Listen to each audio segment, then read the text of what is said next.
Hi everyone, welcome back to my YouTube channel. This is Nikita Gosai and after so long I am back again with the videos. हम दोबारा से video शुरू करने वाले हैं। Topic अभी हम कर रहे हैं, अभी हम पजल्स कर रहे हैं। पजल्स ठीक है, पजल्स में हमने प्रोफेशन वाला पजल कर दिया है, डेजिग्नेशन पजल कर दिया है हमने। वी ऑल्सो डिड मंथ वाले पजल, डेज पजल्स, काफ़ी पजल्स हम कर चुके हैं। एंड आज हम एक नई सीरीज़ लेकर आए हैं पजल की, जो है टेबल बेस्ड पजल। सो आज एक ये नया टाइप ऑफ पजल है जहाँ पर हम टेबल बेस्ड पजल करने वाले हैं। ठीक है, सो सेम उसी तरीके से वही प्रोसीजर रहेगा कि मैं लैपटॉप में आपको अपनी स्क्रीन पे अपने क्वेश्चंस दिखाऊंगी एंड हम साथ साथ में इस क्वेश्चन को सॉल्व करते रहेंगे। सेम प्रोसेस जो हम फॉलो करते ही हैं। ठीक है, so without further ado let's begin with the video. Okay, so ये है टेबल बेस्ड पजल का हमारा फर्स्ट क्वेश्चन। सो क्वेश्चन हम पहले पढ़ लेते हैं। 9 पीपल। अब जो टेबल बेस्ड पजल होता है ना, इसमें हम कैसे बनाते हैं मैं आपको फॉर्मेट सिखा लेती हूँ कि हाउ, मतलब इसे फॉर्मेटिंग कैसे होती है। तो 9 people, this is studying a different 3 courses, marketing, accounting and architecture, but not necessary in the same order. Minimum 2 person and maximum 4 person are studying in each course. ठीक है, तो हम इसको फॉर्मेटिंग कैसे करते हैं, ये नोटबुक लाइक अकाउंटिंग,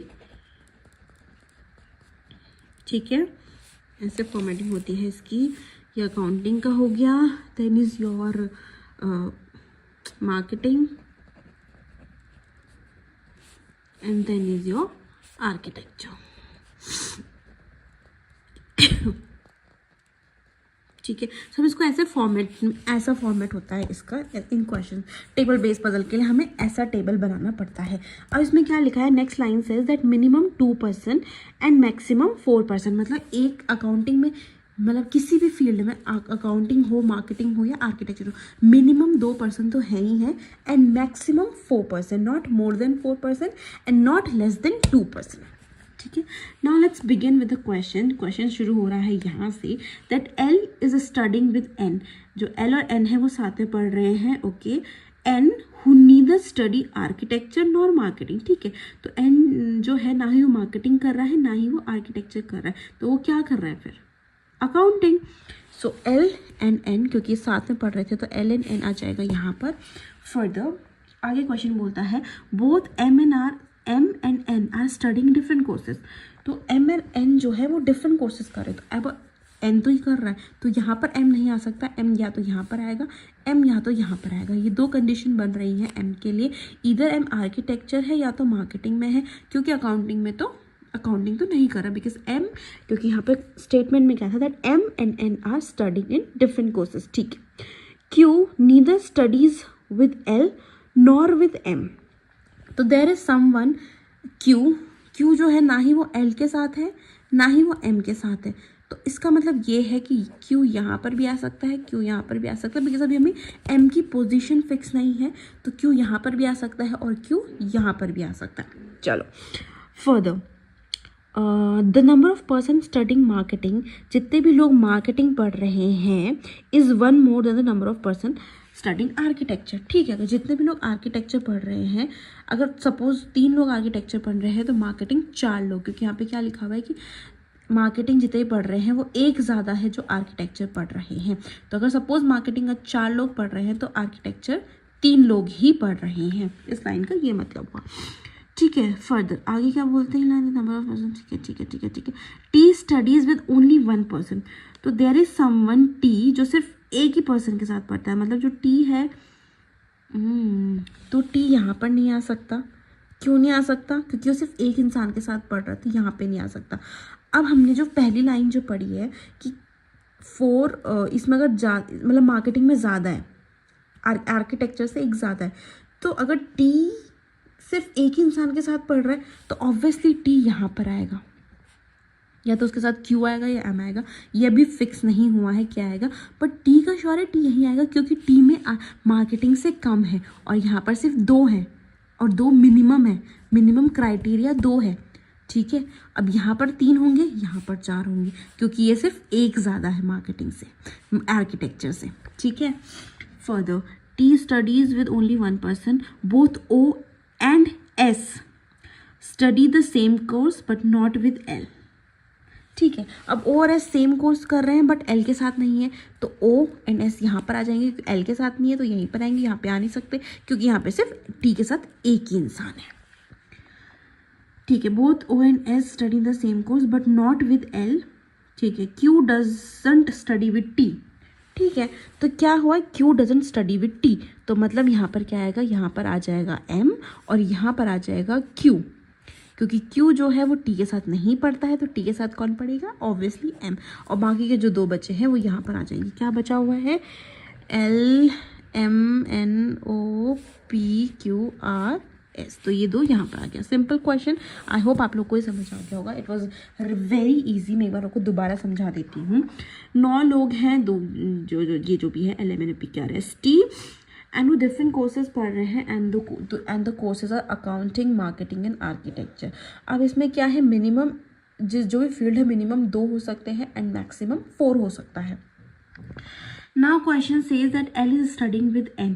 L जो है वो N के साथ स्टडी कर रहा है एंड N ये जो हु लिखा हुआ है कॉमा के बाद, तो किसके लिए होता है, उससे पहले वाली डिजिट जो भी है उसके लिए होता है। सो N जो है who is not studying architecture, ना ही वो मार्केटिंग कर रहा है ना वो आर्किटेक्चर पढ़ रहा है, तो क्या पढ़ रहा है फिर, अकाउंटिंग। तो L और N यहाँ पर आ जाएंगे। ठीक है, both M and N are studying different courses, तो M और N डिफरेंट कोर्सेज पढ़ रहे हैं, तो मैंने M को यहाँ पे भी रखा, यहाँ पे भी रखा, बिकॉज N के साथ तो आ नहीं सकता डिफरेंट कोर्सेज, तो अभी उसकी पोजीशन फिक्स नहीं थी तो हमने M को यहाँ भी रखा और यहाँ पे भी रखा। ठीक है, further Q neither studies with L nor M। Similarly Q यहाँ पे नहीं पढ़ रहा है और वो M के साथ भी नहीं पढ़ रहा, तो हमने स्लैश करके Q यहाँ को भी रख दिया और यहाँ को भी रख दिया, बिकॉज अभी हमें M की पोजीशन पता नहीं है। सिमिलरली हमें Q की पोजीशन भी नहीं पता।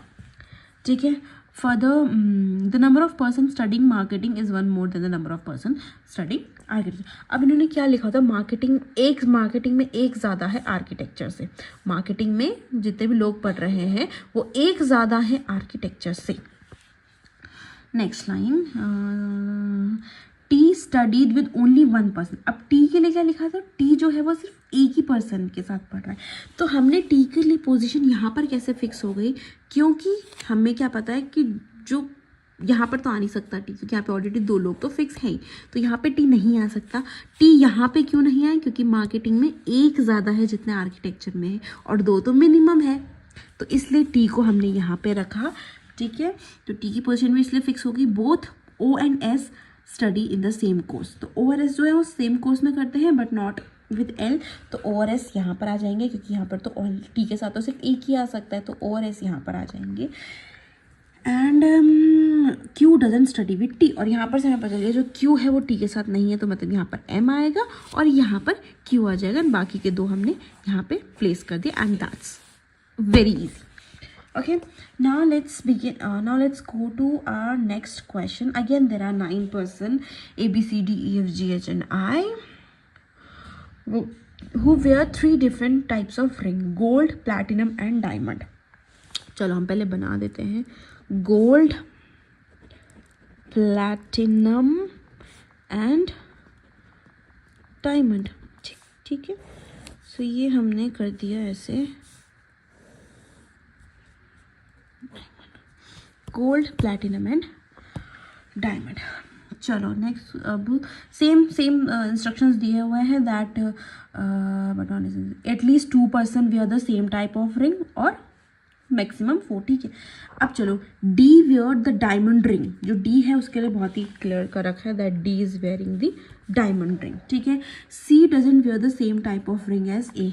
सी जो है वो ना, मतलब सी यहाँ भी अच्छा सॉरी, अच्छा हाँ ठीक है ना, C doesn't wear the same type of ring as D, तो सी यहाँ नहीं आएगा, यहाँ पर आ सकता है सी।